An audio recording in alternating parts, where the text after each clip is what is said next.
Welcome to another Secret Influence TV interview. I'm Nick Ronald, and I'm a copywriter. And on my channel, I interview experts in their niche, who share their expertise, as well as people who have path story to inspire and motivate others. I'm a copywriter, and I help people write content that not only engages and informs the audience, but inspires them and influences them to take a certain course of action. Today, I'm very excited to be talking to Jake Norris from Deadlock Digital to talk about digital marketing. So, yeah, welcome, Jake. Welcome. Well, thank you for welcoming me. Good to be here. Great. So, yeah, just want to start and say what you do in your business. What's Yeah. Deadlock Digital?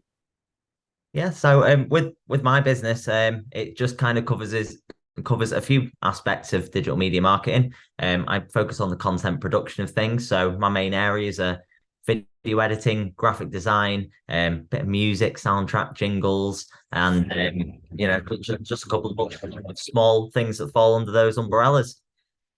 And yeah, this question is, why is there's a lot of talk about why being the most important thing, because why people do things is what gives people the drive and the purpose and motivation. They've got to be clear on their why.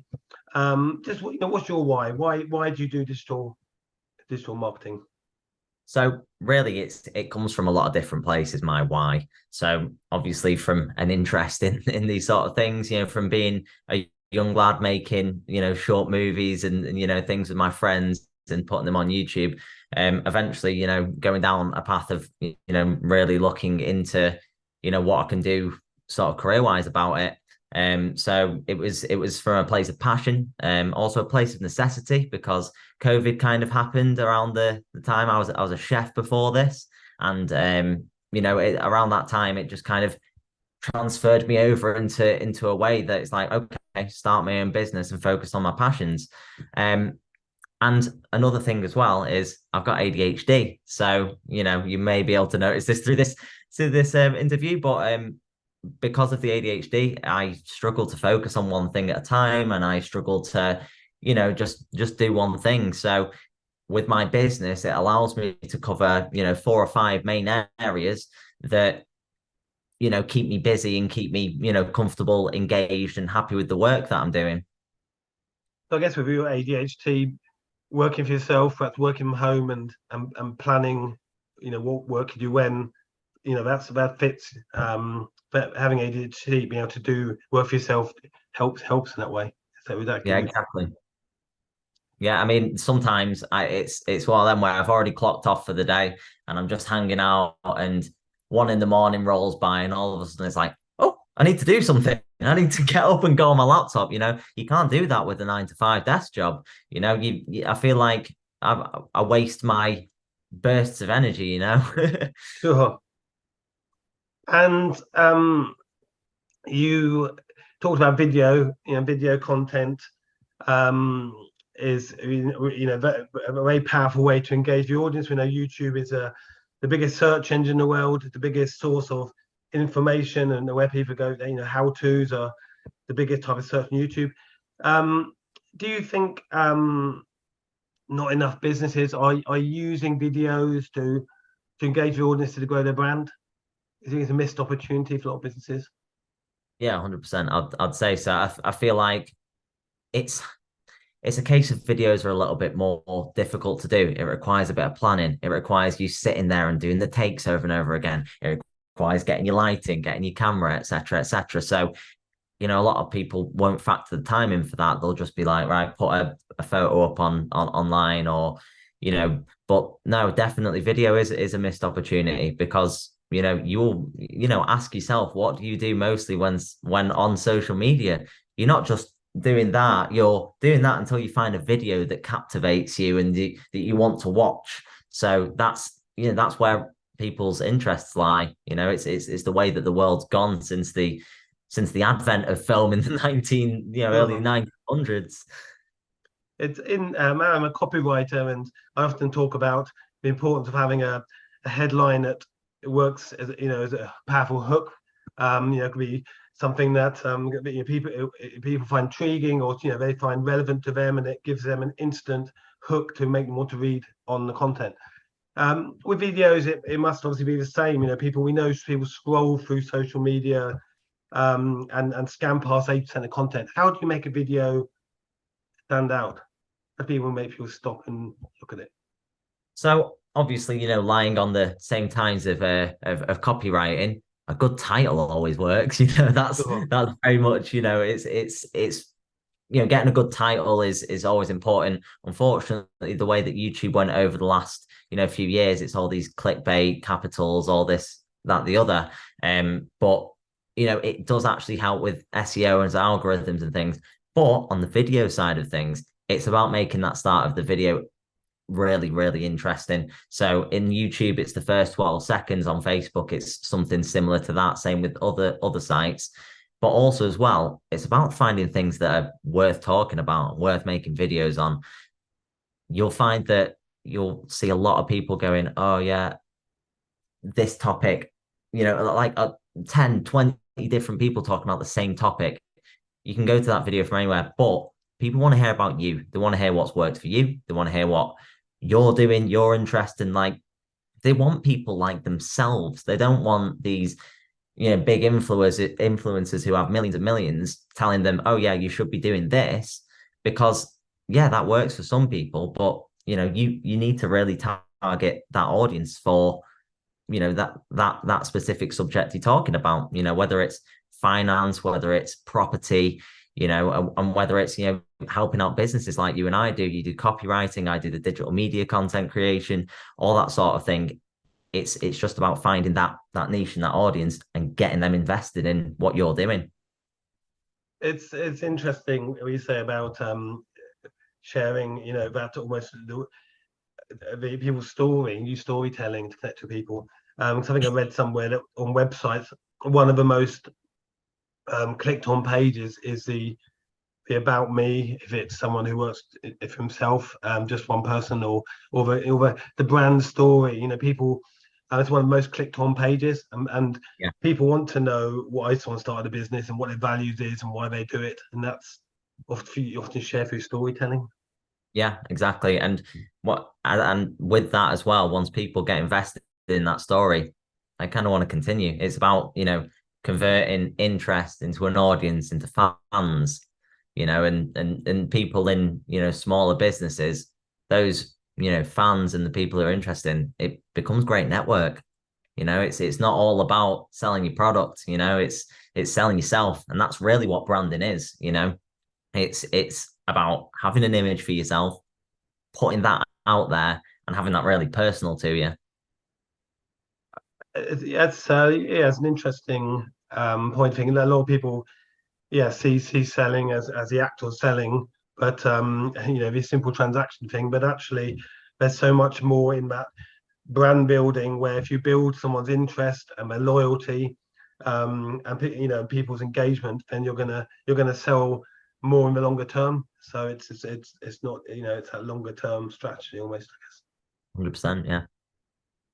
So maybe just a quick question. This next one is, with lengths of videos, I've heard someone say, you know, keep videos under 3 minutes. They're the ones that clicked on the most. They want to see most. And then other people say, but longer ones are better. And YouTube prefers those because there's more value in there and better opportunities for advertising. Would any if in your position of, you know, expertise, what is it good to have a mix, or are longer ones better than short ones? I think a good mix is good. I will say, you know, for certain social media sites, you know, for example, Facebook, where the viewing isn't exactly enjoyable, it's not got a very nice, you know, media browser and stuff. You don't see a lot of people, you know, wanting to sit in there for a very long time. I mean, rotating your phone stops the video, glitches it out, etc., etc. So, you know, the shorter, sweeter content on social media is better.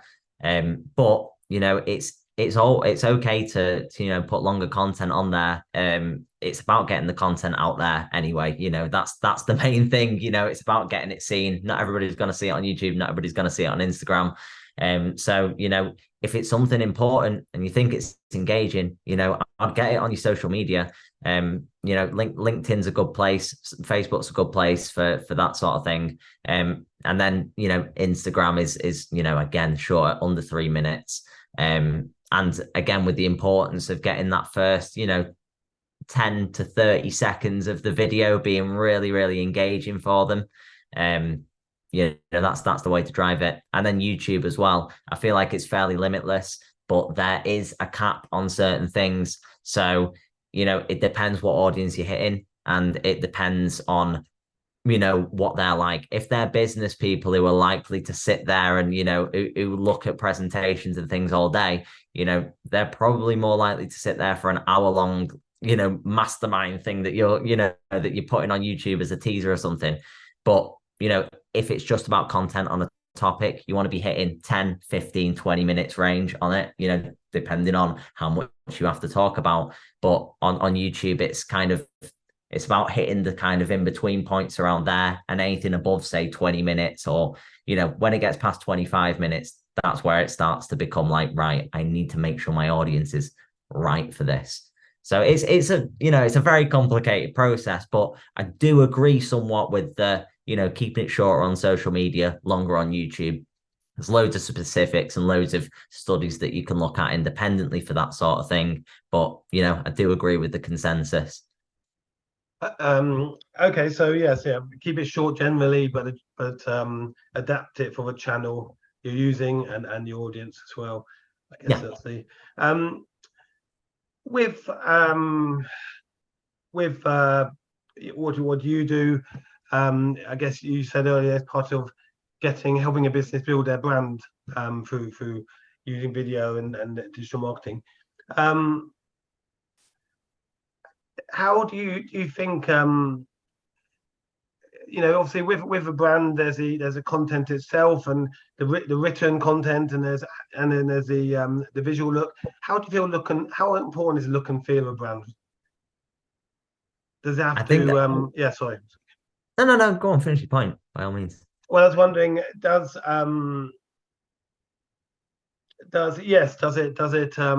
look and feel influence? It should be influenced by what the business says or does. Yeah, so yeah, that is a good point. Yeah, so I feel like when creating a brand, the look and feel is obviously really important. And like I've got things that I suggest for if you've got nothing and you want to get into something, have a look what everybody else is doing and try and subvert that a little bit. I mean, if you have a look at any of my branding, I mean, everybody in my industry is doing sort of tech looking stuff, really clean, really stylish.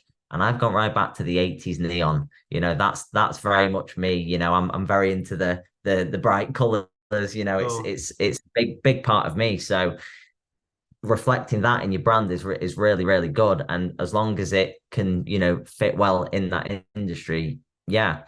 And as for sort of tailoring it to, the industries and stuff, brand really specific, say you're in finance, say you're in property, say you're in, media, it matters to an extent, but I will say that having that personalized touch is the most important, because people aren't buying your name and things like that, like they do with Versace. They're buying you as a person. They're buying everything that you're about.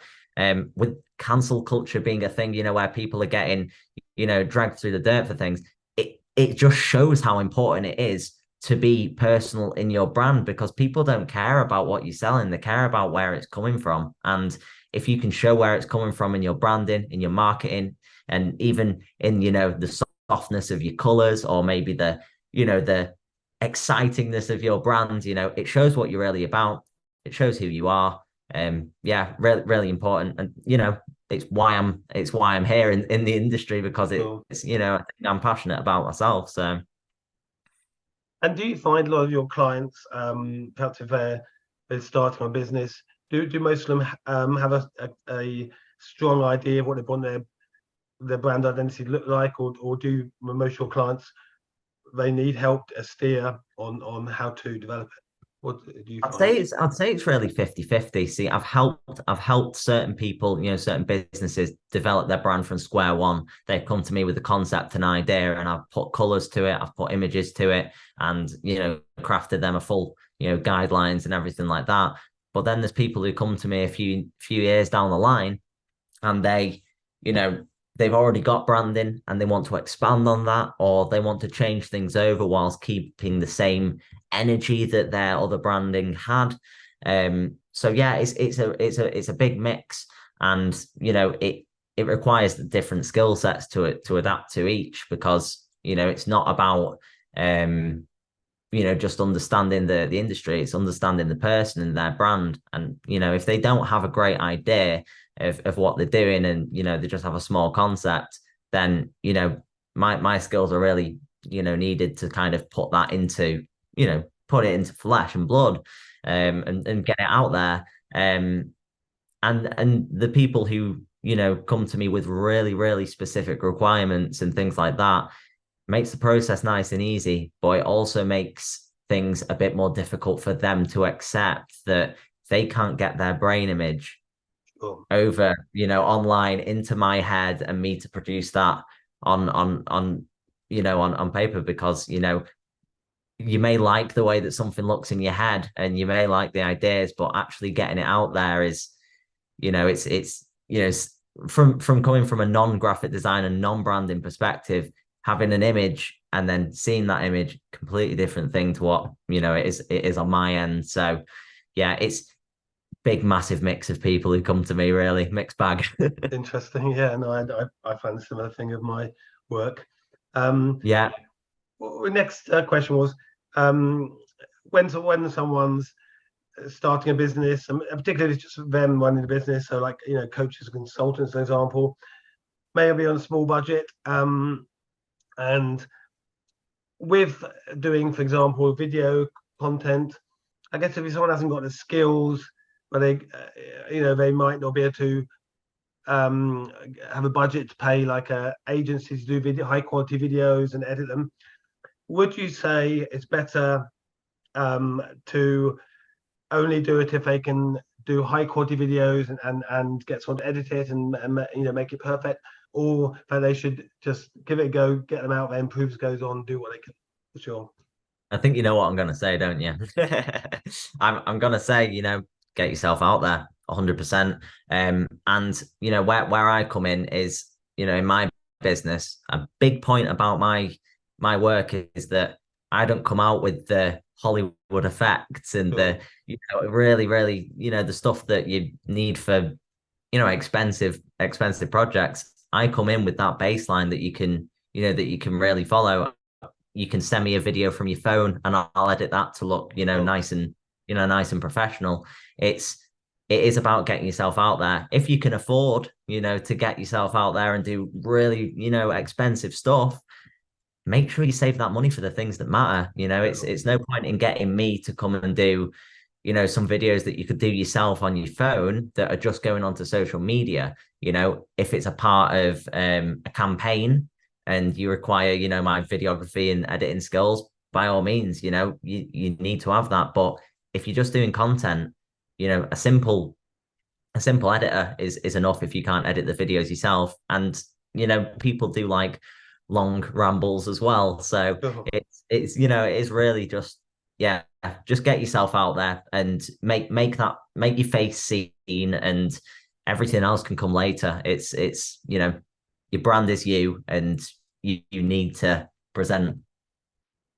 I suppose it's going back to people want to see the authentic, genuine person brand, and something it's too slick. That's going to be they're not going to see the real, genuine person behind the business. I mean, someone with say 40 followers and a video that's costing £300 to make, it's wasted. It really is. So if especially if you're starting out, just do your thing, get yourself out there. And with social media is never changing landscape, and things obviously AI creeping in, things. do you personally, find you constantly have to keep your skills up to date, and you know, incorporate, with new platforms and new techniques, etc. Yeah, I think it's hard to, keep adapting to the market. It does take, it does take a bit of doing. 1 year marketing's one way, and next year it's completely different. Like video marketing and things like that. But for me, I stick to my guns and I stick to classic things that work. Creating engaging content. If you want to participate in the fads, things like the way that the TikTok shock marketing is going. If you want to play into that, you're more than welcome to. But for me, I trust traditional marketing. And, as for the skills and things with the editing, I think that just comes as the industry goes along. My editing 10 years ago, when I was a lot younger making those videos, as much as it uses the same core components, right now, just because of what's available to me, significantly better, even if I had to still have the same skill set as I did when I was 12, 13, Sure. 14. Just the way that the industry is evolving, it forces you to keep on top of things, and forces you to sort of put your skills out there and test yourself. And with a new business or startup, or there's sometimes thinking it's overwhelming to think of all the things they feel they should be doing within marketing.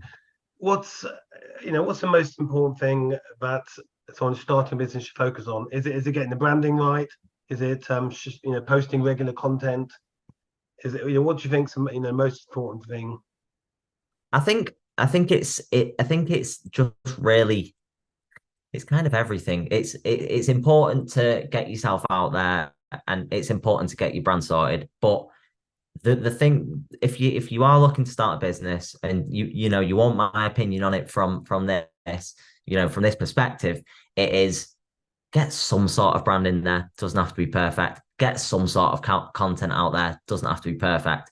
Just start building these things in, and it more matters about your product, and whether people are actually going to pay for your services. You need to work out the industry first before pouring lots of money into branding, marketing, content, things like that. So yeah, it's, get yourself something out, some sort of branding out there, some sort of content out there, and just keep posting, and find the right places to post.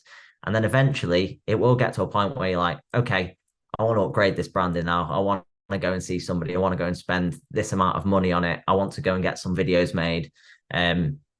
It's, we've got a massive market of people who are trying to sell themselves just by putting, WhatsApp numbers in Facebook groups. That's not the way. The way is getting yourself out there, showing people that you exist, and delivering quality products, quality services, at anything that you're doing, whatever you're doing, as long as you're doing it well and you've got the market in there, at a baseline, I'd say things are going right down the right path. So perhaps I want to summarize that, because I was going to ask you to share a few tips, but I think you've been sharing lots of tips for this. So sharing content regularly, get a habit of posting content regularly. Yeah. And review, as you can saying that you can always review your branding, and adapt it down the line. So getting it created, you can always review it. Sharing content regularly. Any other sort of tips for people starting out their Yeah, digital marketing? really, honestly, the three sort of main tips that I can give here. It's, find your niche and subvert that. Just be unique in that industry. Just try and stand out in any way that you can, whether it's being a little bit wacky if your industry will tolerate it, or whether it's being just completely different, like I try to be a little bit. That's a great point. Second one is brand consistency across all platforms. You want to be seen across all areas. It doesn't matter whether your Facebook marketing is great. You want to be on Instagram, you want to be on LinkedIn, you want to be on TikTok if your industry suits it. I'm not the biggest TikTok fan. I know that's really weird coming from somebody my age who's sort of in this industry, but it works for people that don't have money. It works it works for kids who oh, this looks really cool, I'll buy it for £10, and that works. But for people who are looking to spend, you know, tens of thousands of pounds on your business potentially, TikTok's an immature platform for that, in my opinion. The shock marketing, the small content works, but yeah, it's just not my thing. And then the last tip, really, it's follow your heart. I know it's cliche, but it's important to put your heart on your sleeve, put your passion forward, and really show everybody what you're about, because nobody else is going to do that for you. And it's just important to really just be yourself in this industry, and not try to just be like everybody else. It's a saturated market, everything that you try to get into. So follow your heart, be you. That's it.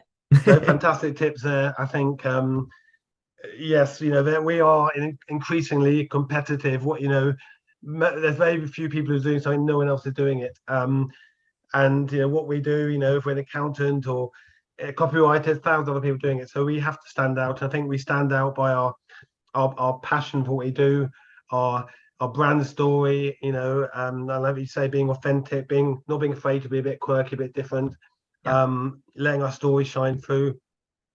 There's nothing worse than trying to be like everyone else and be vanilla. I think you're right. Stand out, be yourself. Nothing wrong with being a bit different. It doesn't take much to do that. It just takes the right sort of mindset, the right sort of heart and passion for the things that you're doing. Fantastic. And then, of course, as a copywriter, identify with that. If you're sharing content, on any channel, definitely do it regularly, do it consistently. It's less about doing it. I think, lots of times don't feel pressure to do it every day or every other day, but do it consistently, however you do it.